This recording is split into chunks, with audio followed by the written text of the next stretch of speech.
I would like to advise all children, everybody really, whether they're a child or adult, to listen and ask questions, especially to their grandparents. Because most of the parents today is young. You understand what I'm saying? They're young. So they didn't, but but their parents and their parents are older and they have a lot of history to tell. They have a lot of wisdom to tell. They have a lot of knowledge to tell you. So you could be able to graft onto that wisdom, onto that knowledge, so you can help you to grow. It shows you how the way. I lost that opportunity to not speak with her, to find out from her, to pull from her her wisdom, her knowledge, or what happened to her when she was a kid, as she grew up, her parents, what happened, what was going on with her parents, you know, or her her great grandmother or grandmother.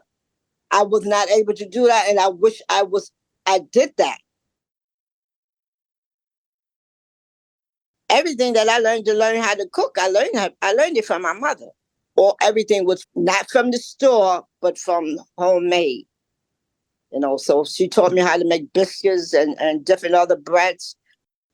One of the recipes that making biscuits, she used to was to use the flour. She would shift the flour, and then she would put a little salt, a little baking soda, and water, and to make it, mold it, and then she would roll it out, and she would have a rolling pin and roll it out.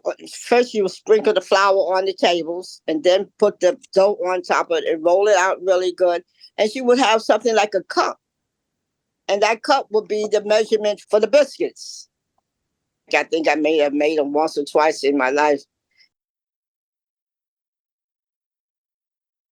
In fact, I call on them. I call on my mother and my daughter to come and help me.